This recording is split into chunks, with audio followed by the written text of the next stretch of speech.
कपड़े धोने वाली बहू। शादी के पहले से ही विभा को कपड़े धोने का बड़ा शौक था। कभी नल के नीचे तो कभी तालाब के पास। अरे मेरी नीली वाली लुंगी नहीं दिख रही है। विभा की अम्मा कहाँ रखी है लुंगी?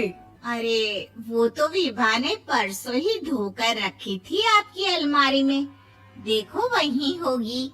वो ना मैंने आज धो दी, मुझे लगा कि गंदी हो गई होगी। अरे कैसे गंदी हो गई थी, उसे तो मैंने पहना भी नहीं। हे भगवान, इस लड़की के कपड़े धोने की आदत से परेशान हो गया हूँ मैं। जितना तो घर में राशन नहीं आता उससे कहीं ज्यादा डिटर्जेंट पाउडर का खर्चा है।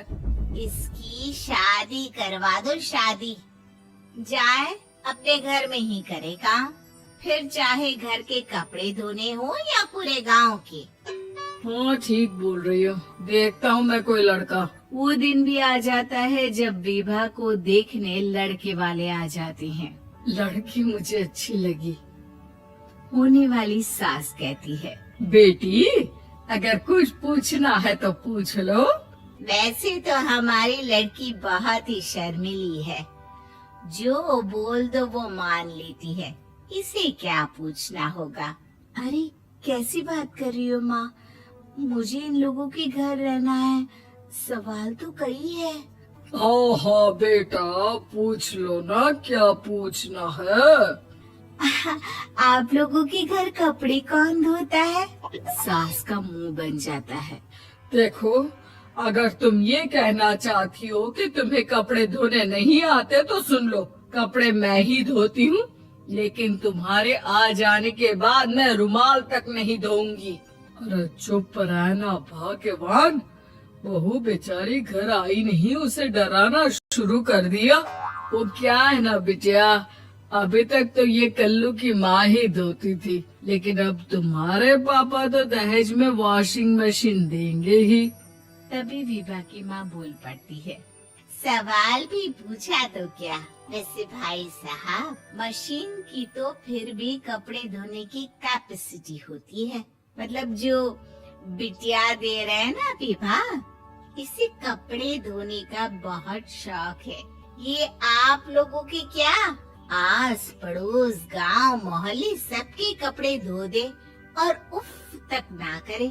बाहर देखा नहीं आपने कितने कपड़े सूख रहे हैं, सब हमारी बिटिया ने ही तो धोए हैं। बस भी करो ना माँ, शर्म आ रही इतनी तारीफ सुनकर। और तो और एक दाग निकाल कर दिखाओ तो मान जाओ। हाँ अच्छा, माफ करना बेटा, मैंने गलत समझा। हमें तो रिश्ता बहुत पसंद है। और ऐसे जुड़ जाता है रिश्ता कपड़े धोने का शौक रखने वाली विभा का।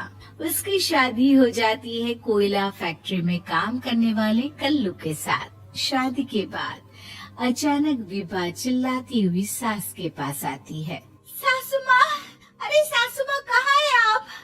ये तो धोखा है, धोखा दिया आप लोगों ने मुझे। इस ससुर के चक्कर के बारे में पता चल गया। अरे तो उसमें तुझे क्यों धोखा मिला है? अरे नल में पानी नहीं आता, कपड़े कैसे कब धुलेंगे? अच्छा, तू पानी नहीं आ रहा उसकी बात कर रही है। तो आपने क्या सोचा? कुछ नहीं। अच्छा तेरी माँ ने कहा था कि कपड़े धोने का शौक है, तुझे याद आया मुझे। शौक शौक बोलकर कपड़े धोने वाले मेरे जुनून को कम ना आके सासू माँ, कपड़ा धोना मेरा गुरूर है। तभी पति भी वहाँ आ जाता है। अभी मैंने इसे सनी देओल की फिल्म दिखाई है, उसी के डायलॉग मार रही है माँ। अच्छा सुन, साफ साफ बता रही हूँ, पानी सुबह 4 से 6 और शाम को 10 से 12 आता है, समझी? विभा टाइमिंग सुनकर हैरान हो जाती है। ये क्या भूतों का मोहल्ला है? सुबह 4 बजे उठकर कौन कपड़े धोता है? 4 बजे टंकी में पानी जाता है, फिर सारा दिन धोना ना, किसने मना किया? अरे कैसे बात कर रही हैं? 200 लीटर की टंकी में कितने कपड़े धो लूंगी मैं? सुबह ही उठ जाऊंगी मैं। अब क्या था, विभा सुबह 4 से लेकर रात के 12 बजे तक कपड़े ही धोती रहती। एक रोज सास पड़ोस से निकलकर कहीं जा रही होती है कि साथ वाली कहती है, हाँ कल्लू की माँ, जरा ये बताओ कि 2 साड़ी है, 2 ब्लाउज और एक पेटीकोट और एक नाड़े वाला लंबा कच्छा। हाँ तो अरे तो क्या, कितना लोगी धुलाई ये बताओ। धोबन दिख रहे हैं हम क्या? हमारे पति सरकारी नौकरी से अभी अभी रिटायर हुए हैं और बेटा सुपरवाइजर है कोयला फैक्ट्री में। धोबन समझ रखा है हमें। हाय रे कल्लू की अम्मा, माफ कर दो, वो तो मोहल्ले में यही सब बता रहे थे कि तुमने बहू को कपड़ा धुलवाने के काम में लगा दिया है। सास को पड़ोसन की बात सुनकर गुस्सा आ जाता है। वो घर पहुंचती है जहां घर के बाहर ही इतने सारे कपड़े सूख रहे होते हैं जितने कि किसी धोबन के घर पर। अरे ओ कल्लू की दुल्हन, बाहर निकल। माँ जी यही आ जाओ, बाथरूम में चादर धो रहे हैं हम। अरे अभी हम धोते हैं, तुमको बाहर निकलो। ये आस पड़ोस वाले बोल रहे हैं कि हम बहू से कपड़े धुलवा कर उसे कपड़ा धोने वाली बना दिए हैं। अरे छोड़ो ना माँ जी, किन लोगों की बातों में आती हो? आस पास के लोगों का तो काम ही होता है कि वो किसी तरह सास बहू को लड़ा दे। बहू सारे घर के कपड़े धोती है, ये क्या कम है? बोलिए। सास को भी लग जाता है कि वो बहू का ये सनकीपन नहीं छुड़वा सकती, इससे अच्छा है कि खुद ही चुप हो जाए। एक रोज सास और बहू मंदिर जाते हैं, जहाँ सास की साड़ी वहाँ खड़ी भीख मांगने वाली से मिलती है। माँ जी क्या बात है, आपकी साड़ी उस भिखारन से कितनी मिल रही है ना? हाँ देखो तो, दोनों की साड़ी मिल रही है। क्या बात है कल्लू की अम्मा, तुम खुद को तो अफसर की बीवी बताती हो और ऐसी सिंपल सी प्लेन साड़ी पहनकर घूमती हो। सिंपल और प्लेन नहीं है ये साड़ी। तो क्या सोने के धागे से फूल बने हैं? कुछ भी सासू माँ, कुछ भी। हाँ बने थे इस साड़ी में सोने के धागे से फूल। मेरे पति लेकर आए थे मद्रास से स्पेशली मेरे लिए 10,000 की।